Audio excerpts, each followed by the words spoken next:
Welcome to the place where brains collide with science, wit, and a nerdy vibe. I'm Dr. Angel. Let's dive in where psychology meets a clever spin. Stay curious, be kind, and keep your mind nerdy. I want you to imagine your brain as a closet. Yep, a messy, overflowing closet full of old clothes that just don't fit. Some random junk that you swear you might need someday, and that, well, one weird item, don't even know why you're holding on to it. That closet, that's your mind. We hoard thoughts, just like stuff.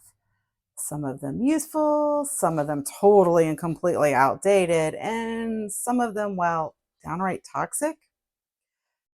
Your thoughts, they are not facts. And just because they're in our mental closet doesn't mean they deserve to stay there. Today, we're decluttering. Hi there, nerdy minds. Welcome back to Nerdy Psychology, where we break down the fascinating world of the mind with a little bit of science, a little bit of humor, and, well, a whole lot of nerdiness.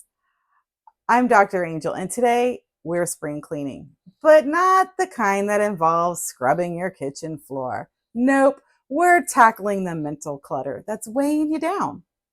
And before we dive in, if you love learning about psychology in a fun and engaging way, hit that like button and subscribe to the channel and help us hit our big goal of 10,000 subscribers. Every single one of you makes this community possible, and I appreciate you more than I can say. Now let's dig in. How negative thoughts become mental clutter. So we're going to have to talk about a little bit of science. Did you know that your brain has a built-in negativity bias? Evolutionary, our ancestors, well, they needed to remember the bad stuff, like which berries were poisonous or which cave might have had a bear in it, because it kept them alive. But in our modern life, this negativity bias means we hold on to negative thoughts way longer than we should. Dr. Rick Hansen, a neuroscientist, says the brain, it's like Velcro for negative experiences and Teflon for the positive experiences. That's why one mean comment, that can haunt you all day long. But 10 compliments, those fade fast. Think about this. You could have this amazing day at work.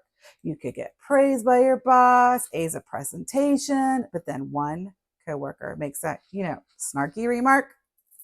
What do you think about all the way home? Yep, you know it, the snarky remark.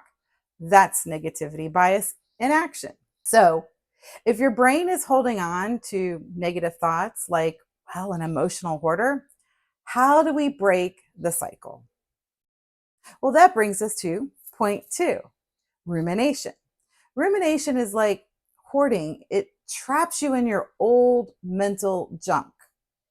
You ever catch yourself replaying an awkward conversation from like 5 years ago? Well, at 2 a.m? That's called rumination. It's one of the biggest contributors, well, to mental clutter. It's like keeping this old sweatshirt that's just full of holes, well, because you just might need it someday. We don't need it. We won't need that sweatshirt full of holes. Research shows us that ruminating increases our anxiety and depression because it keeps our brain stuck in a loop. Think about it. It's like a merry-go-round, just going around and around and around, keeping those thoughts alive and active and in the forefront of our mind. And, well, we don't usually ruminate on the things that make us feel good. We ruminate in our negativity bias. So the more we think about the negative thought, the stronger our brain pathways become. Think of it like, well, a worn path in the woods. The more people walk a path in the woods, the deeper and more defined that path becomes. And that is the same way for our brain. The more we think about something and repeat that cycle, both positive or negative, the stronger the neural pathway becomes. And our brains are lazy. Our brains want the quickest and easiest route from one point to the next point. So guess which pathway our brain is going to automatically go to? It's going to go to the one that has the most thought process going to, that we have worn in the most, just like that path in the woods. So to make changes, which are absolutely possible, it's going to take some, well, intentionality and a little bit of brain strengthening, because now we're going to have to help our brain make a little bit different pathway, but a healthier pathway. And the more we use that pathway, the more defined it gets and the more automatic it will become for your brain. Professional organizer Peter Walsh, and the author of Let It Go, Downsizing Your Way to a Richer, Happier Life, he talks about how people hold on to clutter because of emotional attachments, sentiment, fear, or identity. Well, the same goes for our thoughts. We hold on to old, painful memories and fears because they feel like they're part of our identity. And maybe we're afraid to let them go, that we'll lose a piece of ourselves. Yeah, doesn't that sound a little wild? But it's true. We even hold on to the hurts and the pains that we go through because at some point we kind of taken them on our identity, and we feel like if we let them go or if we deal with them in a different way, then maybe we're agreeing that everything was okay, or that we lose a piece of ourselves.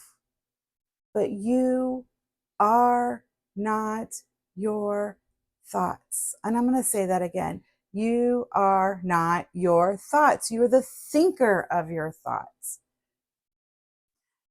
This brings us to our next point, a term called cognitive diffusion. We're getting really nerdy here today, guys, but these are really important concepts to help us change this part of our brain and our thinking and our process that really clutters up our space if we're aware of it or we're not aware of it in our brain. And it makes us feel more overwhelmed and more anxious. It makes us feel poor about ourselves, or it makes us feel defeated before we even start something. We have to deal with this part if we want to have that healthy, happy mental health and lifestyle and relationships and self-esteem and self-love. These are really important concepts, and they start in the thoughts and identifying some of this mental clutter that we have going on. So cognitive diffusion, it teaches us that thoughts, they're just thoughts. They do not define us. And so instead of saying, I'm a failure, you could say, well, I'm having a thought that I'm a failure. That teeny tiny shift, it creates a space between you and your thought, making it easier to let it go or put it in the proper perspective in our life. Try this. Picture your negative thought as leaves floating down a stream. Instead of grabbing onto them, just let them drift away. Simple? Sounds simple, but really challenging with the way that we have trained our mind to handle our thoughts. Here's another fun way. You can give your inner thoughts, your negative thoughts, your inner critic, whatever we want to call that, you can give it a name. You know, if your brain keeps throwing out things like, you're not good enough, you're never going to make the team, no one's going to want you to be their friend, you're not going to be able to do this, all those thoughts that run through our minds constantly and play in the tapes of our brains. Imagine if we took those thoughts and we made it like a cartoon character or personify it in some way. Maybe like it's a grumpy old man. We could name him Earl or something else. Or like Fred Flintstone had the little kazoo telling him his things. We can separate ourselves from those thoughts. And then when we start having them, oh, look, Earl's at it again, giving me those negative thoughts. And it gives us a way to not take it in and make it part of our identity and really part of our shame. So I will encourage you. I know it sounds silly, but it really can be super helpful. Take that negative inner critic, give it some fun personification, a cartoon character, give it a name. Some people even like to give it a personality, have a little image that they put up for it. Like, this is a really cool exercise that really can help us look at our thoughts in a different way. So what are some practical strategies to declutter intrusive thoughts? Well, how do we Peter Walsh our minds? Well, I have some actionable steps. So the first thing we can do is called the thought audit. Well, we can just write down reoccurring negative thoughts and just ask, is this thought true? Is it based on facts? Is there evidence? Is this thought a feeling? Is it a fear?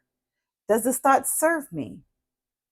Should I let this thought go? Is it something in my control and my power? Like looking at the audit and literally taking it through a checklist can really help us see where we're hanging on to thoughts that A, have no evidence, maybe are based in fear, or are not, we have no power and control over that thought or the outcome of what's happening with that.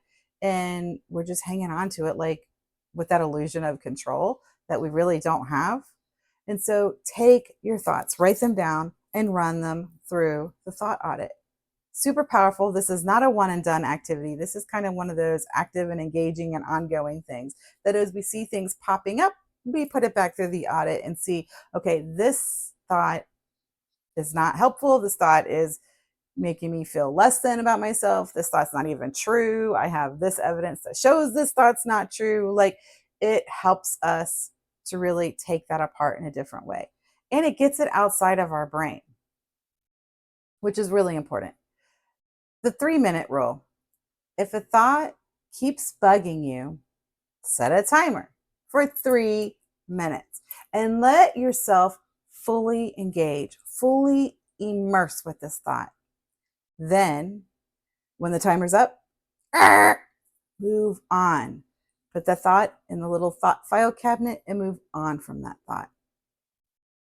We also have mindfulness and journaling.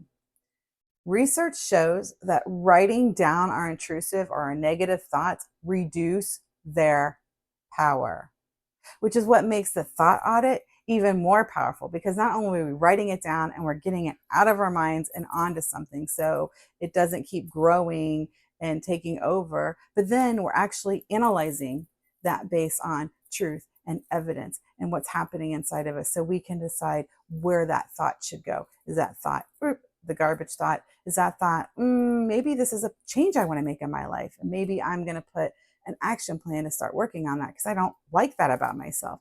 But we get to determine that. And so just writing it down by itself, even if you don't audit it, is so powerful. It's brain dumping, and you want to try to brain dump when you're having those moments of feeling overwhelmed and stressed. Things like in the middle of the day where you feel like it gripping on you, or at night before going to bed, when the thoughts like to really come alive at night in your head and just like remind you of everything that's ever happened, bad and negative, or could have happened, or you should have done differently. Like those thoughts, those are the thoughts we want to get out of here and onto here, because it takes away a lot of their power over us. Our brain doesn't have to keep it alive to keep it going as much. And so then it gives us the power over those thoughts that are cluttering us up. All right, nerdy minds, here's your challenge. Do a thought audit, grab a notebook, write down 3 negative thoughts that keep popping up. Next, to each one of those, ask yourself, is this true? Is it helpful? Is there evidence? And is there a more healthy or balanced way that I could rewrite this thought or reframe this thought? How about post one of those reframe thoughts in the comments below? Let's build some positive neuro pathways together. If this episode helped you declutter your mental space, don't forget to hit that subscribe button and that notification bell. We are on a mission for 10,000 subscribers, and I'd love for you to be a part of our nerdy community. Also, share this video with a friend that might need a little mental spring cleaning. You know the friend I'm talking about. All right, my wonderful brainiacs, that's it for today. Remember, your thoughts do not own you. You can choose what stays and what goes. And as always, stay curious, be kind, and keep your mind nerdy. See you next week. Stay curious, be kind, and keep your mind nerdy.